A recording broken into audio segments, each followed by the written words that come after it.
Good morning, everybody, and welcome to a Jumpstart with Javon, where we are reading personal development books aloud so that you can jumpstart your day.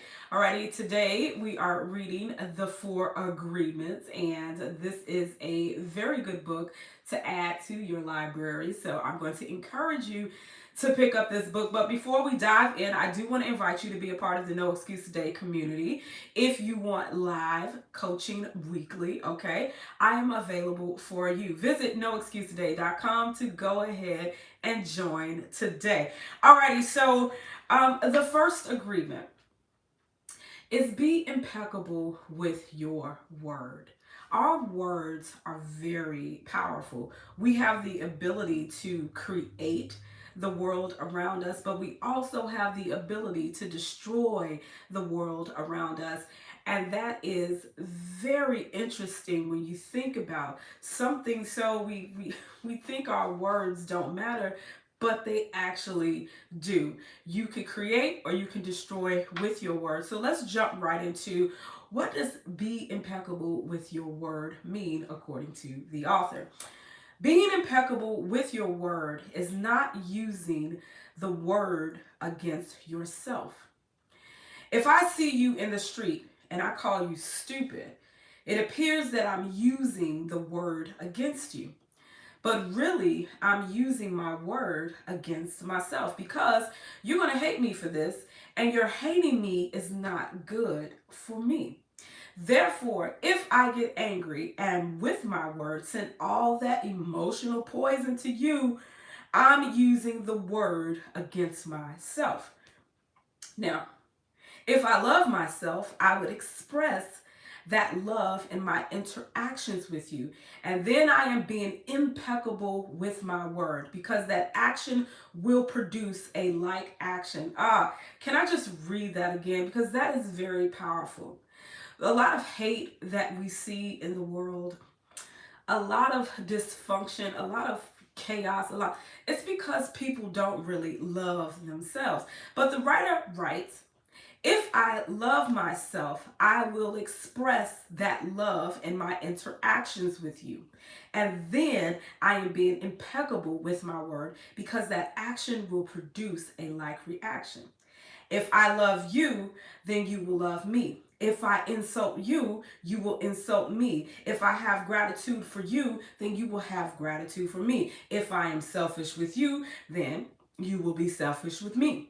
If I use the word to put a spell on you, you are going to put a spell on me. Being impeccable with your word is the correct use of your energy.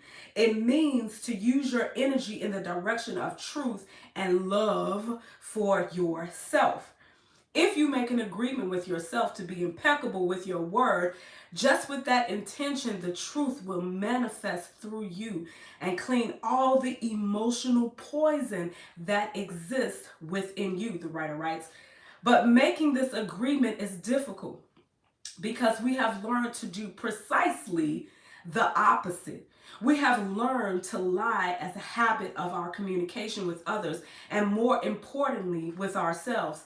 We are not impeccable with our word, the writer suggests. The power of the word is completely misused in hell.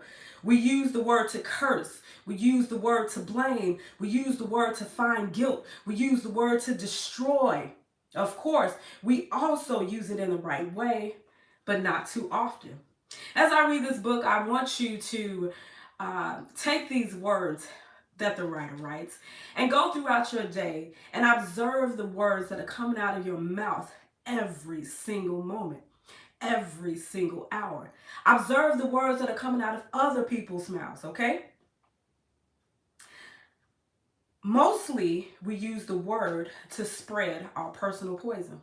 See, I am very intentional about, what I do in this life. I could be negative if I want to, But does that serve anybody? I try being negative, and it just don't work for me. It's just it just don't fit me. It just doesn't go with my swag.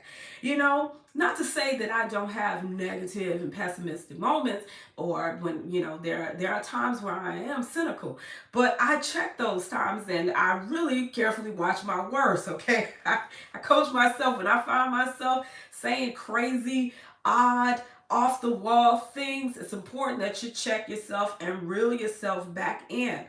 Negativity just does not look right on me. That's why I use my platform to promote positivity, personal development, growing yourself. Get your mind right. That's what I use my platforms for. Okay, and if you choose to be a part of this platform, um, that is the expectation, is that like with like, you can't hang around me and be negative. Alrighty, you can't hang around me and talk, just talk recklessly. Okay, I am a person who is very solution oriented. If you bring a problem, you also have to bring a solution. Alrighty, so if you are here, please understand that we use our words positively around here. All right, we use our words to uplift people around here. Okay, that's what we do. We're going to be impeccable with our word. Okay, so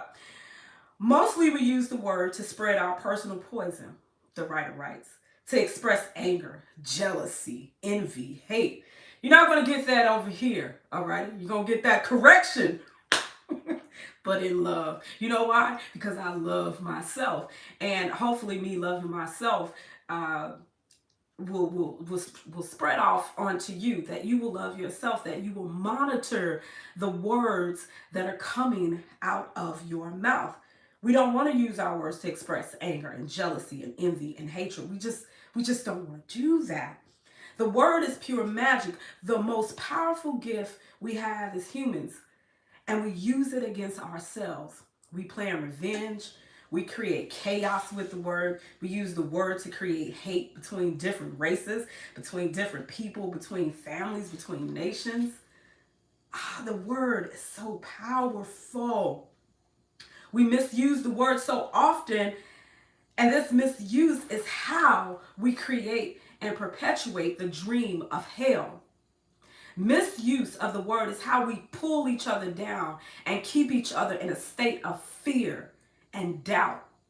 Because the word is the magic that humans possess, and misuse of the word is black magic. We are using black magic all the time without knowing that our word is magic at all, the writer writes.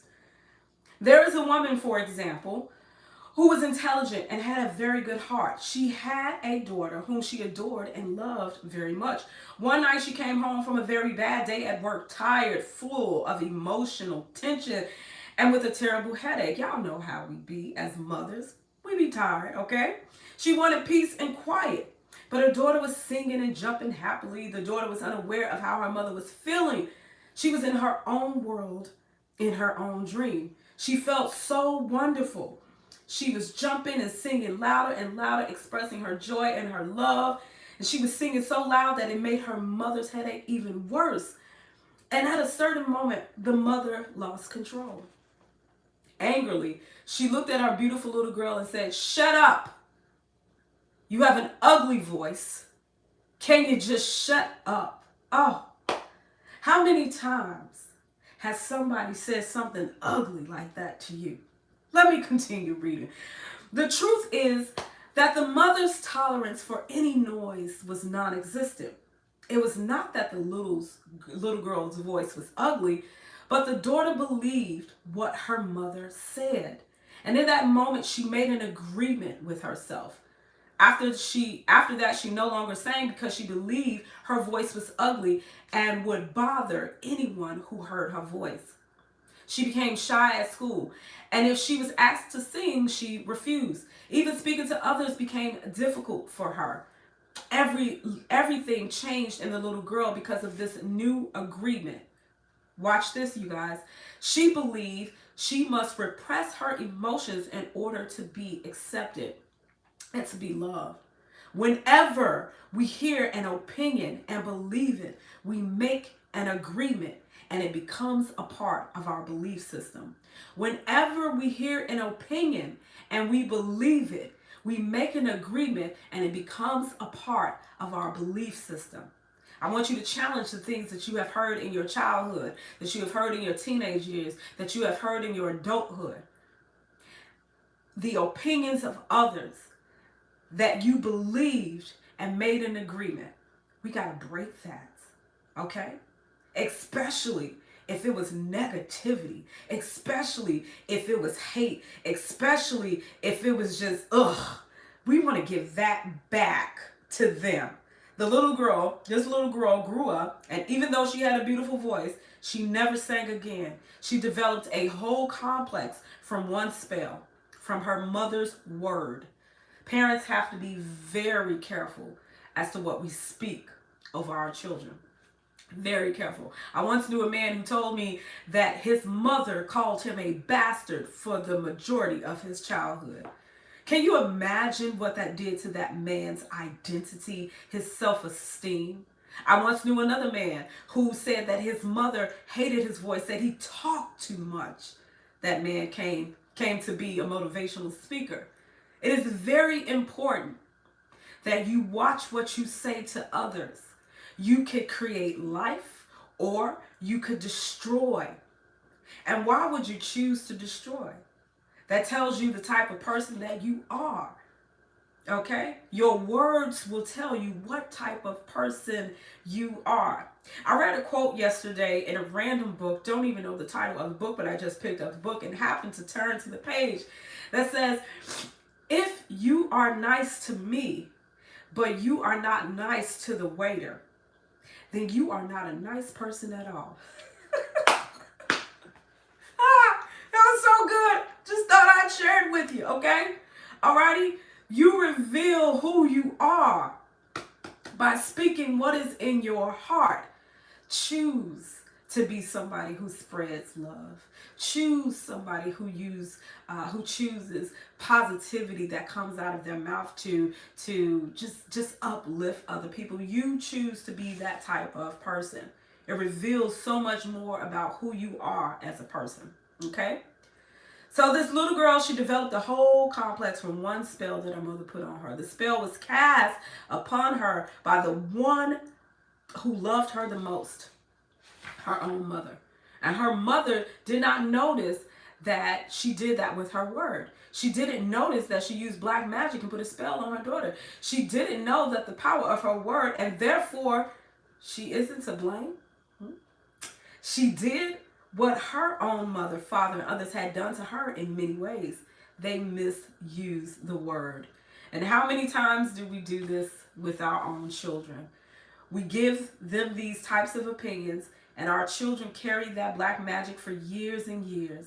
And people who loved us, who have spoken ill against us, they put these negative words upon our lives, okay?